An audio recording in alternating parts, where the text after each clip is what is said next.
Social media पे देखा जा रहा है राहुल गांधी गए, बड़ी भीड़ आई। अरे बिहार में तो शाम में चाय पीने लोग इतने आ जाते हैं जितने रोड पे रहते हैं, कोई भीड़ नहीं आई। ये यात्रा फ्लॉप हो गई उनकी पूरी तरह। बिहार में एक ही इम्पैक्ट है, मोदी मोदी मोदी। मोहब्बत दुकान में नहीं मिलती, मोहब्बत दिल में मिलती है। ये दुकान वाले राहुल गांधी हैं जो मोहब्बत को भी दुकान में बेच रहे हैं। वाह राहुल गांधी, कभी पता नहीं किसी से मोहब्बत की है या नहीं। अलायंस में सब बढ़िया रहेगा।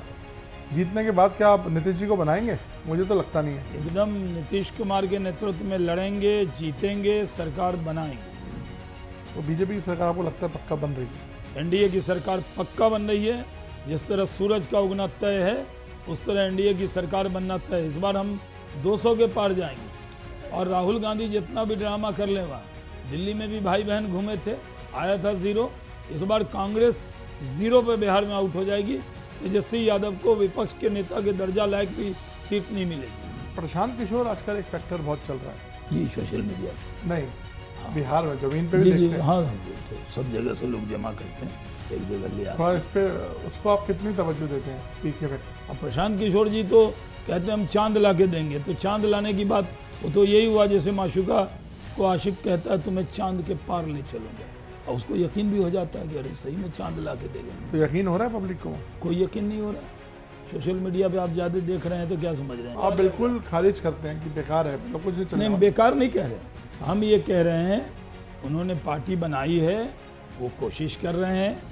चुनाव मैदान में आएंगे तो पता लगेगा ये विश्वास के पीछे क्या है? 200 तो रिजर्व है भाई।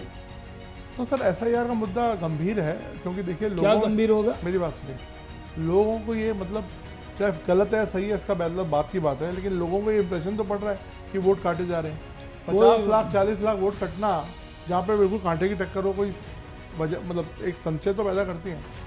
चुनाव में तो वोट कटवा सुना था हमने, लेकिन चुनाव से पहले वोट कटवा हो जाएंगे हम लोग। बांग्लादेशी का नहीं होगा, रोहिंग्या का नहीं होगा, जो पाकिस्तानी उनका नहीं होगा, और जो स्वर्ग में चले गए स्वर्ग से वोट डालने आएंगे।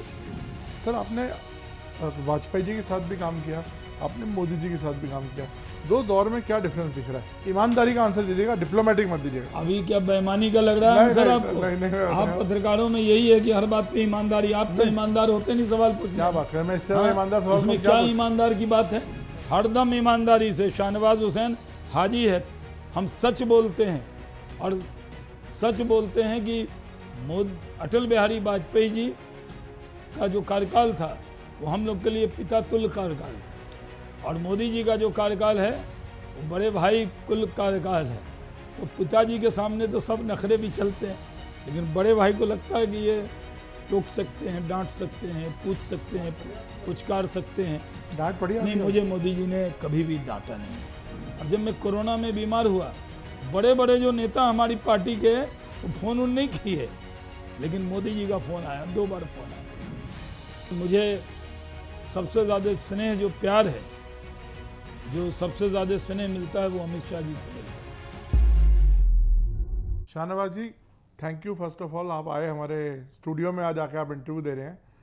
अभी बिहार में चुनाव का माहौल है, और मैंने सोचा कि बिहार के नेताओं से बात की जाए, समझा जाए कि वहाँ पर क्या माहौल है। अभी आपने पीछे दौरा किया, कुछ रैलीज वगैरह भी की, और देखा जहाँ राहुल गांधी जा रहे हैं वहाँ आप जा रहे हैं, क्या सिलसिला क्या है?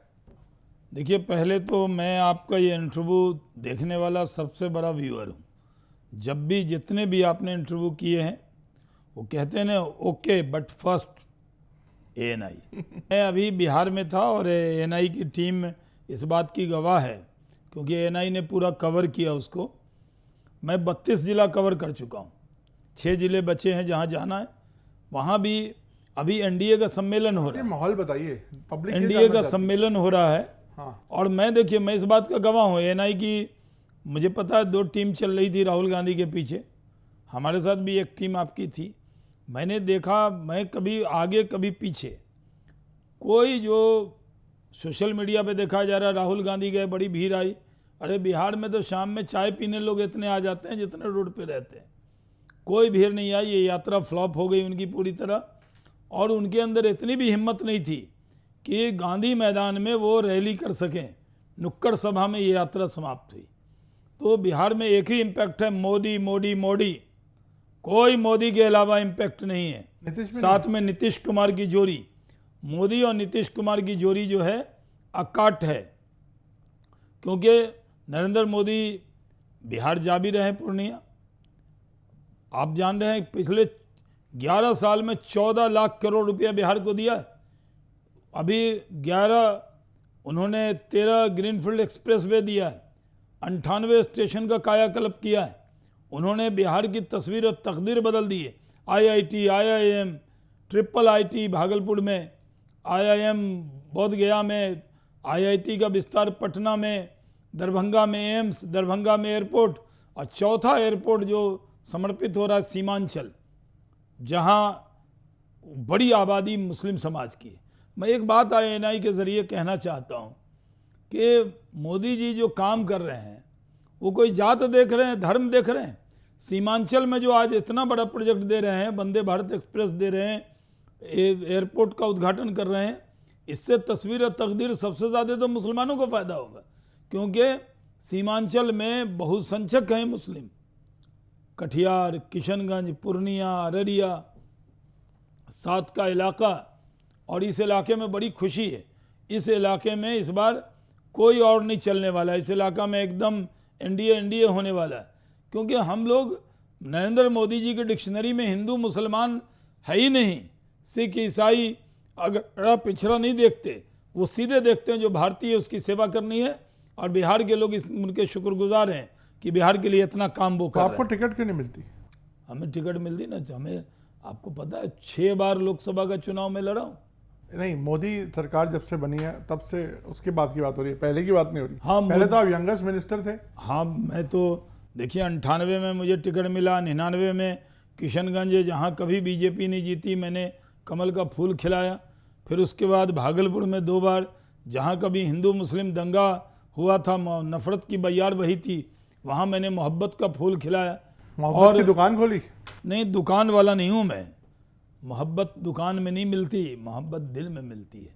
ये दुकान वाले राहुल गांधी हैं जो मोहब्बत को भी दुकान में बेच रहे हैं। वाह राहुल गांधी, कभी पता नहीं किसी से मोहब्बत की है या नहीं, इश्क फरमाया है या नहीं, लेकिन मोहब्बत दुकानों में नहीं मिलती। मोहब्बत की दुकान का मतलब बहुत गलत होता है। जो दुकान में, बाजार में मोहब्बत खरीदने जाते हैं उसको मोहब्बत की दुकान कहते हैं। ये क्या बात है मोहब्बत की दुकान? मोहब्बत तो दिल से होती है। मैंने इश्क किया है, मैंने मोहब्बत की है, मुझे पता है मोहब्बत आंखों से होती है, ये दुकान में थोड़ी मिलती है। तो आपने बताया नहीं कि आपको, अगर आप कह रहे हैं कि मुसलमान ना हिंदू देखते हैं, तो मुसलमान होने के नाते कि आपको लगता नहीं थोड़ा सा मुश्किल है बीजेपी में?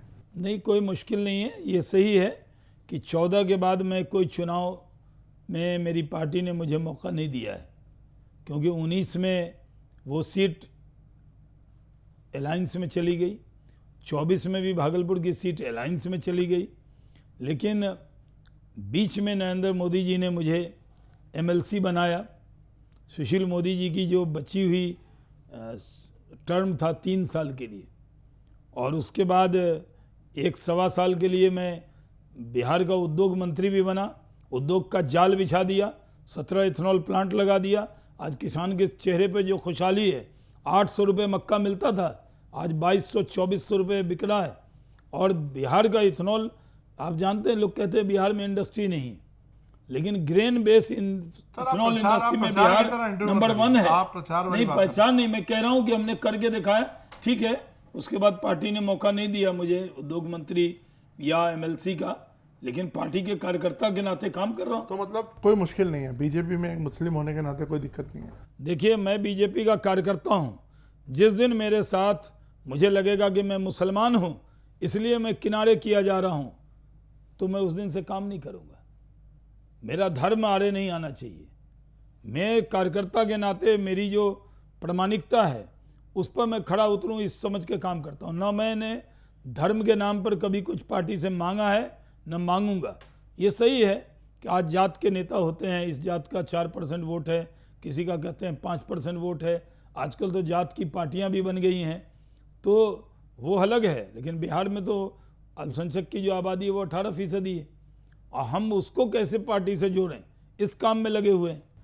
जुड़ रहे हैं लोग, जुड़ रहे हैं, मोदी जी के काम से जुड़ रहे हैं, नीतीश कुमार के काम से जुड़ रहे हैं। तो आज मैं वापस अलायंस पे आता हूँ कि अलायंस में सब बढ़िया रहेगा?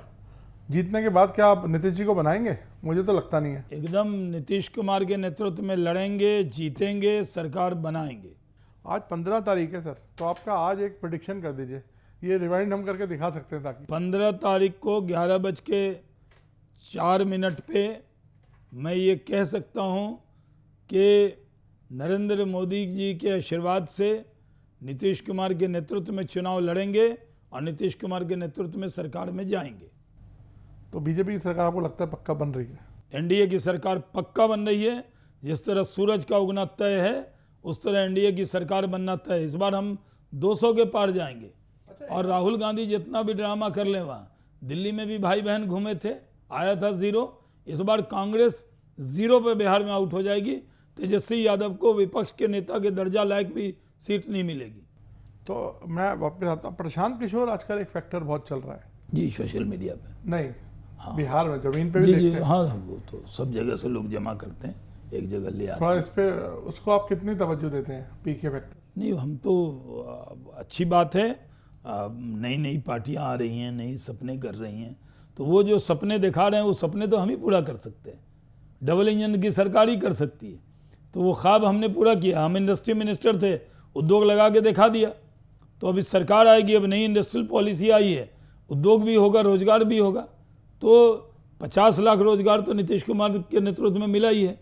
आइंदा 1 करोड़ रोजगार देंगे। और प्रशांत किशोर जी तो कहते हैं हम चांद ला के देंगे। तो चांद लाने की बात, वो तो यही हुआ जैसे माशुका को आशिक कहता है तुम्हें चांद के पार ले चलूंगा, और उसको यकीन भी हो जाता है कि अरे सही में चांद ला के देगा। तो यकीन हो रहा है पब्लिक को? कोई यकीन नहीं हो रहा है। सोशल मीडिया पे आप ज़्यादा देख रहे हैं तो क्या समझ रहे हैं कि वही होता है? हमारी जो टीम ग्राउंड्स पे कहते हैं कि बड़ी भीड़ हो रही है, ग्राउंड स्वेल हो रहा है। हाँ, वो पूरे इलाके से लोगों को जमा करते हैं, 2-3 जिला से एक जगह लाते हैं। सर फिर ऐसा बोले, आप आपकी लोगों के टीम साथ भी जाती काम है। किया हुआ है उन्होंने, आप लोगों की पार्टी के साथ भी काम नहीं, किया। हमारे यहाँ स्ट्रेटजी में थे, हमारे यहाँ स्ट्रेटजी में अभी भी बहुत लोग काम कर रहे हैं। तो जो अभी काम कर रहे हैं वो सब लोग अगले साल पार्टी बना लेंगे क्या? स्ट्रेटजी में हर पार्टी के साथ स्ट्रेटजिस्ट होते हैं। सब कहते हैं वो किंग मेकर है, तो किंग क्यों नहीं बन सकते? किंग मेकर किंग क्यों नहीं बन सकता? अब मान लीजिए आप एएनआई की टीम है, आप सबको ज़्यादा दिखाते हैं और आप दिखते हैं, तो आप कहिए कि जब आप ज़्यादा दिख रहे हैं तो आप भी बन सकते हैं। ऐसा नहीं होता है।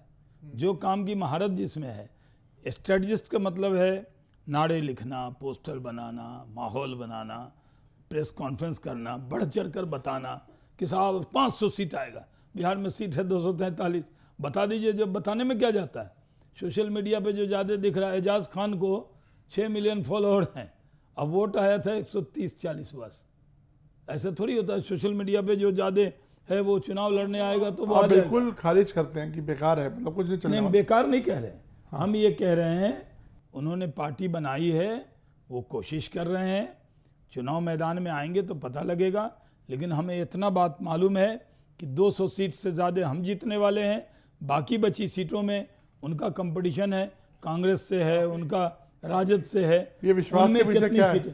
200 तो रिजर्व है भाई, कोई शक नहीं। और एसआईआर का क्या? मोदी और नीतीश के खाते में, चिराग पासवान, जीतन राम मांझी, उपेंद्र कुशवाहा के खाते में, सम्राट चौधरी के खाते में 200 सीट तय है। और 200 के बाद उसमें भी हमारा दावा है, यानी 43 में भी हम देखेंगे कि हम कितना लेते हैं। सर ये आपका और बयान ये- भारी ना पड़ जाए, ध्यान ये रखिए। बयान ये रिकॉर्ड हो रहा है सब। ये 11:07 पे इसको रिकॉर्ड कीजिएगा। और हम इसलिए कह रहे हैं कि हमने 2010 में 200 पार करके दिखाया है। 2010 में हमने 200 सीट जीत के दिखाई है। तो हम परफॉर्मर हैं। जिसने डबल सेंचुरी मारी हुई है वही मार कर दिखाएगा। तो हम बोल रहे हैं तो तर्क के साथ बोल रहे हैं।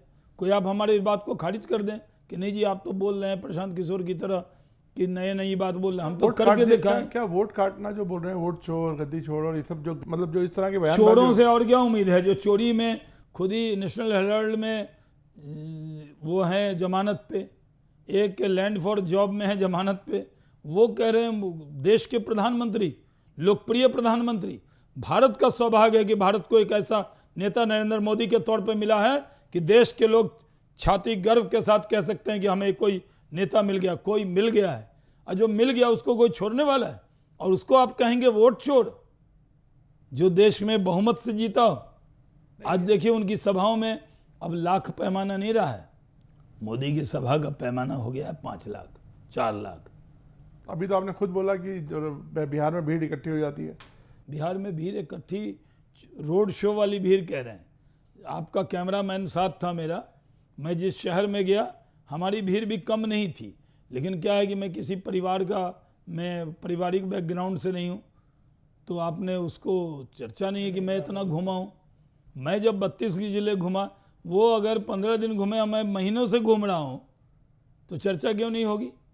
नहीं, आप कह रहे हैं ना भीड़ कोई पैमाना नहीं होती बिहार में, तो नहीं, 4 लाख भीड़- 5 लाख अगर आ रहे हैं नहीं मोदी नहीं, जी में, वो तो भी मोदी जी को देखने मैंने तो रोड पे कहा हाँ। कि रोड में शाम में 4 से 6 बजे नवीन कपूर एक रथ पे बैठ जाएं और चले जाएं, हाँ। तो भीड़ आ जाएगी। अरे कौन आया कौन आया, कोई बहुत अच्छे हैवी वेट नेता आए हैं भाई, चला जाए उनसे मिला जाए, तो भीड़ आपको भी मिल जाएगी। बिहार के लोग शाम में निकलते हैं घूमने, हम लोग पार्क उर्क में नहीं घूमते, हम लोग रोड पे ही घूमते हैं।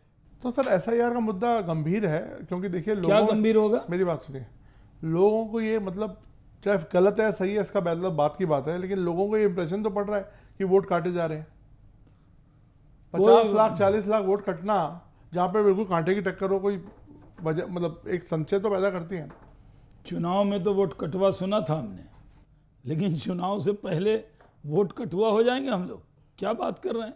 जो भारत का नागरिक है, जो भारत की मिट्टी में पैदा हुआ, जो यहाँ का नागरिक है, उसका वोट का अधिकार दुनिया की कोई ताकत छीन नहीं सकती। ये हमारा अधिकार है, सबका होगा, लेकिन बांग्लादेशी का नहीं होगा, रोहिंग्या का नहीं होगा, जो पाकिस्तानी उनका नहीं होगा।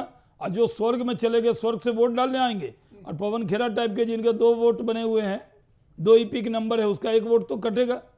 तो अगर वो कट जाएगा तो हमें वोट कटवा कह देंगे आप? आपने बड़ा स्ट्रांग स्टेटमेंट दिया सर ये। हाँ सही कह रहा हूँ। तो इलेक्शन कमीशन क्यों डिफेंड नहीं कर पा रहा अपने आपको ठीक से? इलेक्शन कमीशन को हम डिफेंड नहीं कर रहे हैं, हम तो ये कह रहे हैं कि जो वैलिड वोटर है, जो बोनाफाइड वोटर है, उसका वोट नहीं कटा। 99% लोगों का तो वोट आ ही गया, और जिनका 2 वोट था वो कट गया, जो मर गए उनका कट गया, यही वोट कटा है, और किसी का वोट नहीं कटा है। सर आपकी पार्टी ने अभी मतलब आरएसएस और बीजेपी दोनों ने एक रीच आउट की कोशिश की है मुस्लिम समाज से। उन्होंने बोला कि हर जगह मंदिर नहीं ढूंढना चाहिए, और हर इस तरह के बयान आए हैं आरएसएस से। As a Muslim leader from BJP, how do you look at this?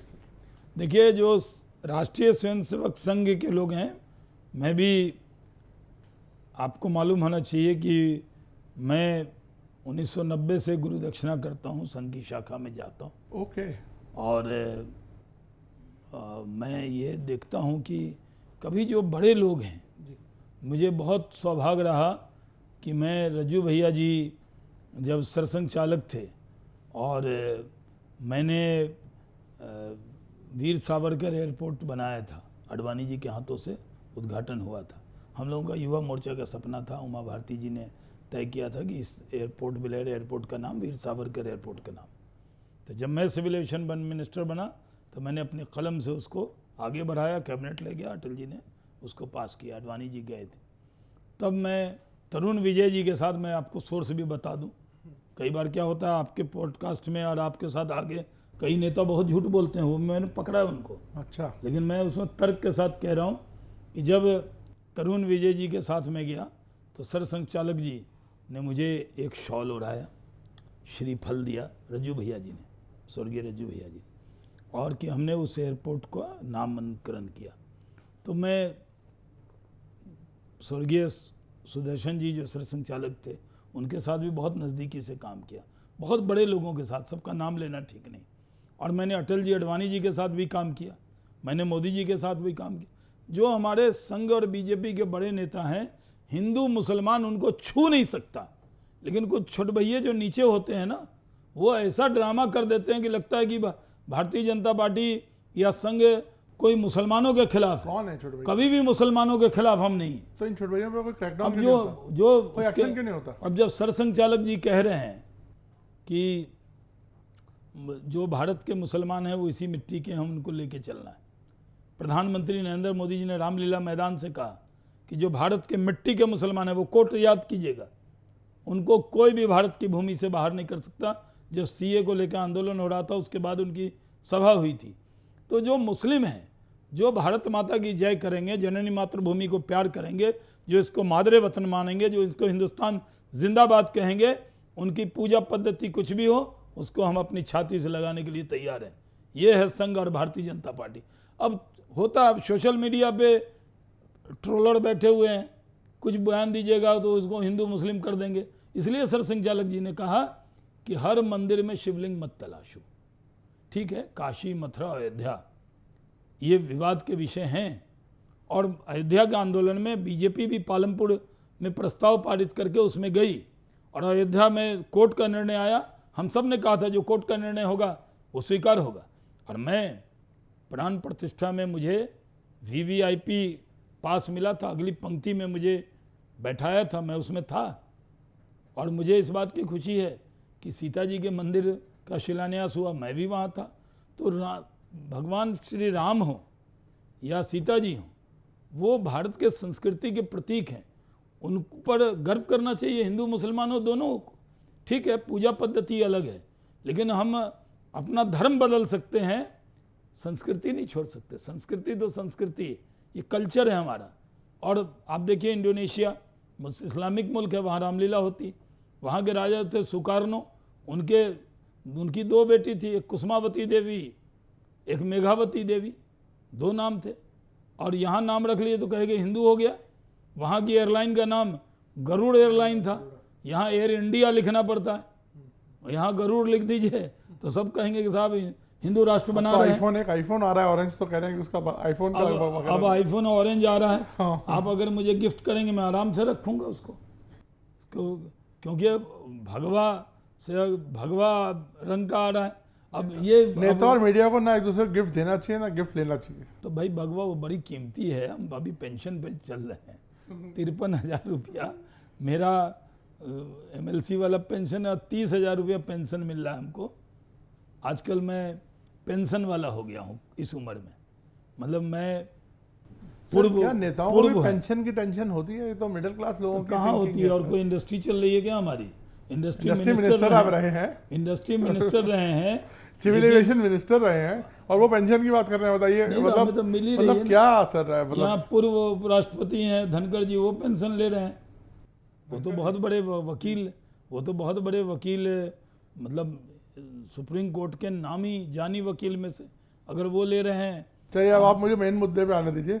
एक कॉन्स्टिट्यूशन क्लब का चुनाव हुआ, उसमें आपके दोनों परम मित्र, मतलब मैं तो बाहर से देखा है कि आपके काफ़ी करीबी हैं, रूडी जी भी और जो दूसरे व्यक्ति हैं वो भी, जो पीछे से लड़वा रहे थे वो भी। आप जानते हैं मेरे से क्यों, जो व्यक्ति लड़वा रहे थे, बिना नाम के मैं कोई जवाब। निशिकांत दुबे अगर आप मानते हैं पीछे से, तो इस पर आपको क्या कहना है? ये बीजेपी की अंतरकला हो गई है क्या है? देखिए, मैं कन्विंस हूँ कि कॉन्स्टिट्यूशन क्लब बहुत अच्छा बना हुआ है। पहले खंडर होता था, ये आप भी कन्विंस होंगे, वो बेहतरीन काम हुआ है। रूडी जी वहाँ पे सेवा दे रहे हैं, तो मैं इसमें रूडी जी को ये रहना चाहिए। जब उन्होंने नॉमिनेशन किया तो हम उनके साथ थे, इसमें कोई शक नहीं, इसको कोई छिपाने की भी बात नहीं। वो निशिकांत जी हमारे मित्र हैं, उन्होंने मुझे जब फ़ोन किया तो मुझे उन्होंने कहा कि आप तो उन्हीं के साथ रहेंगे, ये पता है उनको। लेकिन वो बता के चुनाव लड़े, वो बलियान जी के साथ थे, बता के थे। और दोनों रूडी जी और निशिकांत जी दोनों मेरे मित्र हैं। निशिकांत जी तो मेरे बाल सखा हैं, दुख सुख के साथी। मैं अपना कोई दुख सुख होता है तो निशिकांत जी को ज़रूर शेयर करता हूँ, कोई ऐसी बात नहीं जो मैं उनसे शेयर नहीं करता। और वो भी अपनी कोई बात होती है हमसे शेयर करते हैं, हमारी पुरानी मित्रता है। और रूडी जी और निशिकांत जी भी मित्र हैं। और थोड़ा मित्रों के बीच में स्कूल के मॉनिटर का जब चुनाव होता है था तो दो हाइप कैसे हो गया? नहीं, कोई हाइप नहीं हुआ। रूडी जी और निशिकांत जी मित्र थे, मित्र हैं, मित्र रहेंगे। थोड़ी आपस में भी तो आपने सगे भाइयों में नहीं होता। आपने मीडिएशन करी है लगता है? नहीं, हम मध्यस्थता, हम यूनाइटेड नेशन वाला काम किया। हम ये मानते हैं कि बिलो द बेल्ट किसी को नहीं होना चाहिए और एक साथ ही काम करना है। जीना यहाँ, मरना यहाँ, इसके सिवा जाना कहाँ। हम सबको भारतीय जनता पार्टी में काम करना है। हमको विरोधी से लड़ना है, अपनों से थोड़ी लड़ना है। अपनों से और ये कोई लड़ाई नहीं है। ठीक है, एक बयान निशिकांत जी ने दिया, एक बयान रूडी जी ने दिया, और वो हो गई, बात खत्म हो गई। अब कोई ऐसी बात नहीं है, दोनों पार्टी के लिए काम कर रहे हैं। पीस हो गया, समझौता हो गया। समझौता, एक साथ काम कर रहे हैं, एक पार्टी के वर्कर हैं, दोनों के दिल में कमल है। तो हम लोग कमल क्लब वाले लोग हैं, कॉन्स्टिट्यूशन क्लब की बात है वो बात, हमारा तो कमल क्लब है। और बलियान जी भी हमारे दोस्त हैं, और वो चुनाव लड़े और वो बड़े ईमानदार हैं। उन्होंने कहा भाई जी मुझे पता है कि आप वोट कहाँ दोगे, उनको पता था कि मेरी रूडी जी की दोस्ती है। हाँ, निशिकांत जी अगर खड़े होते और रूडी जी खड़े होते तब मुझे लगता कि मैं क्या करूं, क्योंकि जितने रूडी जी मेरे प्यारे हैं उतने निशिकांत जी भी प्यारे हैं।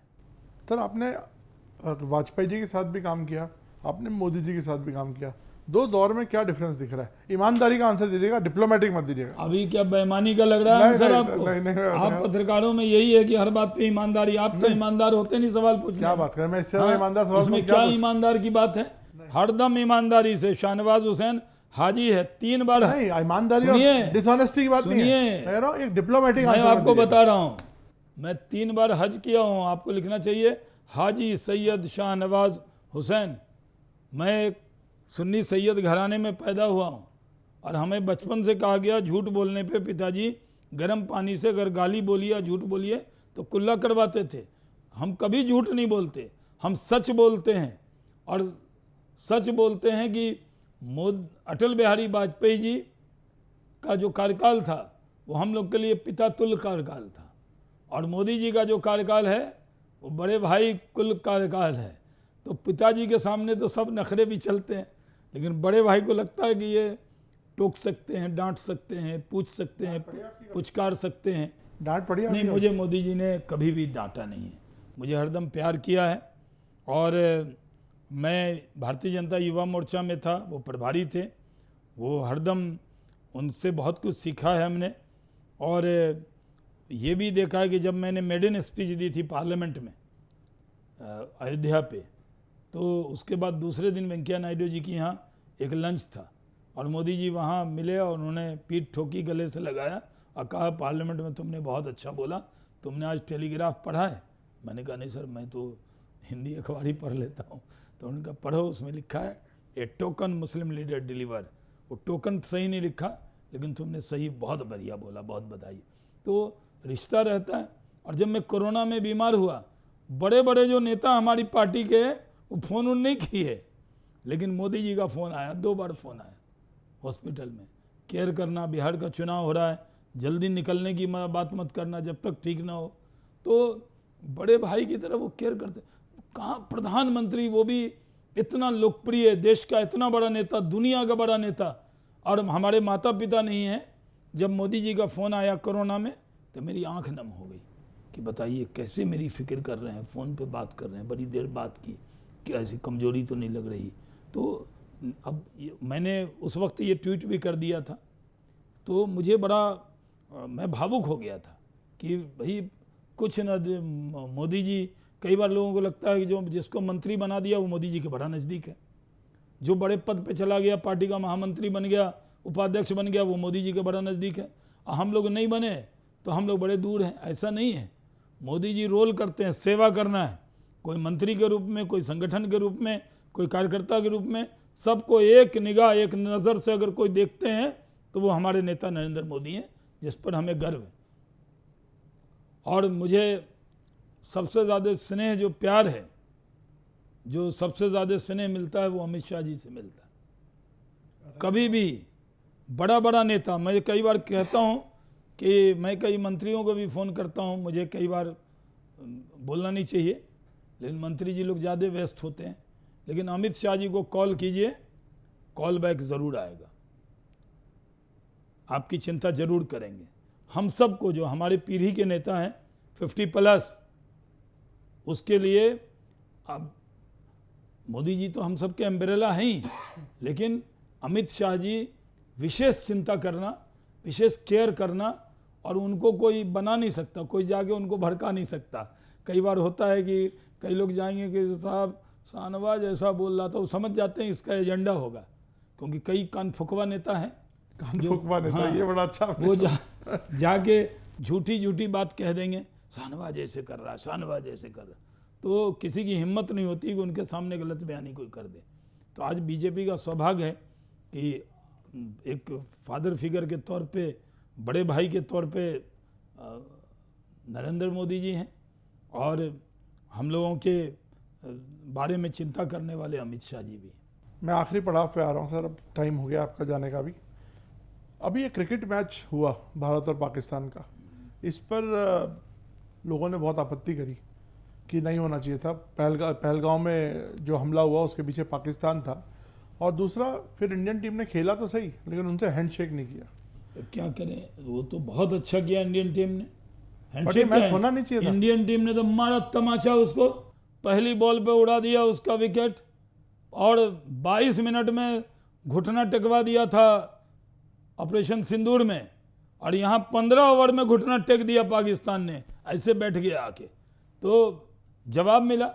लेकिन ये बायलेटरल सीरीज नहीं थी। जो आपके व्यूअर हैं उनको बताऊं कि ये ओलंपिक में पाकिस्तान भी जाएगा, तो हम क्या कहें, हम नहीं जाएंगे?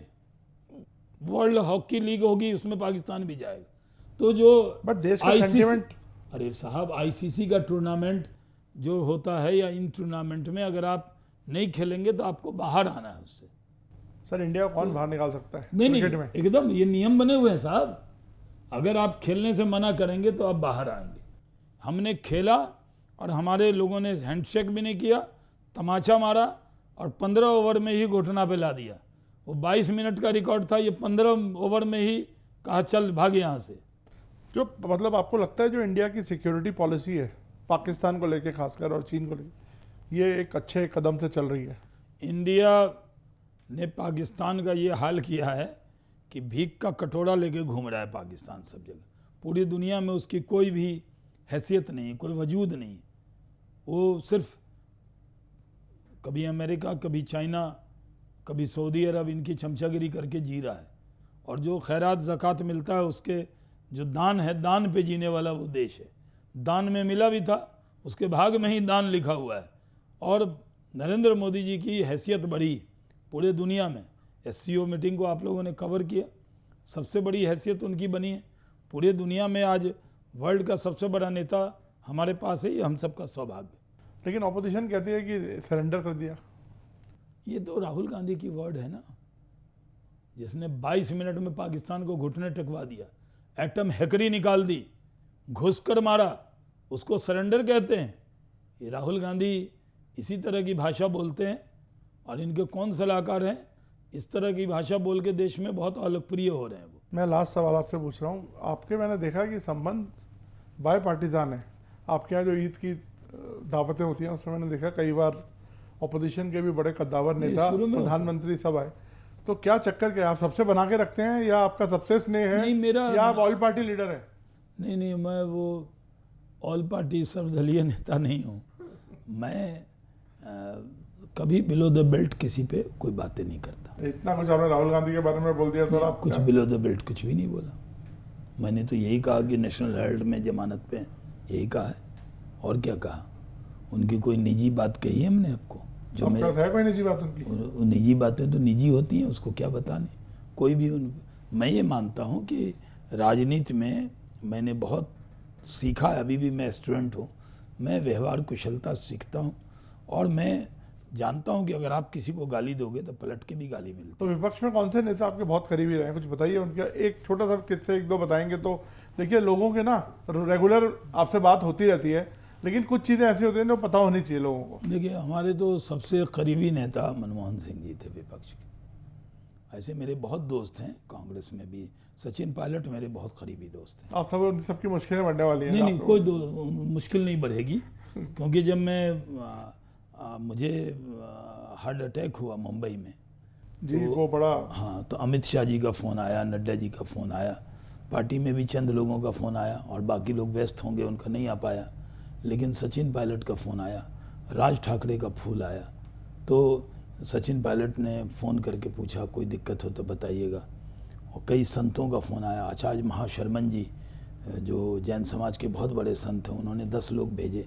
उन्होंने कहा कि तो आपका मुस्लिम होने के बाद भी संतों से काफ़ी लेना। मेरा बहुत है। मेरा अवधेशानंद गिरी जी से, कैलाशानंद जी से, मेरा स्वामी रामदेव जी से, मेरा आचार्य महाशर्मन जी के तो गुरु पूर्णिमा पे मैं उनके कार्यक्रम में जाता ही। टोटली सेफ्रोनाइज्ड है? मतलब सेफ्रोनाइज नहीं है, मैं भारतीय, मुझे कहिएगा मैं भारतीय तत्व है। और मुस्लिम लीडर्स कैसे आपसे फिर वास्ता रखते हैं? मैं सबसे अच्छे रिश्ते हैं, नाम बता दूंगा तो उनकी मुश्किल बढ़ जाएगी। मेरे जितने इमाम हैं, लीडर हैं, उन सबसे अच्छे रिश्ते हैं। क्योंकि देखिए, मैं वो ढोंग नहीं करता, मैं बीजेपी में मुसलमान बन के रहता हूँ। मेरी पार्टी कभी नहीं कहती, आजकल फैशन हो गया है, आप मुसलमान बन के बिहेव ऐसा कर रहे हैं जैसे बहुत बड़े सनातनी हो, तो कन्वर्ट हो जाओ ना वसीम रिजवी की तरह। हमारी पार्टी कभी नहीं कहती, हमारी पार्टी कहती है आप अपने धर्म पे चलिए लेकिन भारत की संस्कृति की इज्जत कीजिए। हम यही करते हैं। मैं अपने धर्म पे चलता हूँ लेकिन मैं सब धर्मों की इज्जत करता हूँ, और मैं दिखावे के लिए नहीं करता कि ऐसा बोलो जिससे आजकल फैशन हो गया है कि अगर आप हिंदू होगे हिंदू को गाली दीजिए तो सेकुलर, आप मुसलमान होगे मुसलमानों के खिलाफ बोलिए तो बहुत बड़े राष्ट्रवादी। और जो हिंदू समाज के लोग भी हैं वो भी समझते हैं कि जब ये अपने कौम का नहीं हुआ, कोई अपने बाप का नहीं है तो वो आपका होगा। कोई अपने मज़हब पे नहीं चला, अपनी मज़हब को गाली दे रहा है तो आपकी मज़हब की इज्जत क्या करेगा? तो ऐसे बहुत से लोग हैं। मैं तो बहुत गर्व के साथ कहता हूँ, मैं भारतीय जनता पार्टी में काम करता हूँ। मेरी पार्टी ने कभी नहीं कहा कि तुम अपने धर्म के खिलाफ बोलो, कभी नहीं कहा, और न कहेगी मेरी पार्टी। चलिए, अभी आपको काफ़ी वो भी करना है, कैंपेन वगैरह, और क्या लड़ने का भी कुछ प्लान तो नहीं है आपका कहीं इस बार? कुछ हमारे लड़ने से कहाँ होता है, हम तो, मेरे बारे में निर्णय तो मेरी पार्टी करती है। पार्टी कहेगी, जिस मोर्चे पे लगा देगी। पार्टी ने एक बार कहा जाओ किशनगंज, तो लोकसभा का चुनाव लड़े, कमल का फूल खिलाया पहली बार। पार्टी ने कहा जाओ भागलपुर, भागलपुर में मोहब्बत का फूल खिला के दिखाओ, वो किया। पार्टी ने कहा जाओ कश्मीर, आपने कवर किया था, कश्मीर में भी फूल खिलाया। पार्टी कह रही है जाओ बिहार, तो बिहार में पूरे बिहार में घूम रहे हैं। और एनडीए की सरकार बनाना, 200 से ज़्यादा सीट जीतना, उसके लिए पूरी मेहनत करेंगे। और पार्टी चुनाव में कौन लड़ेगा नहीं लड़ेगा, इसका फैसला तो केंद्रीय नेतृत्व को करना है। थैंक यू सर, आपने बहुत बहुत कैंडिडली अच्छी शुक्रिया बात सर। करी। Thank you so much.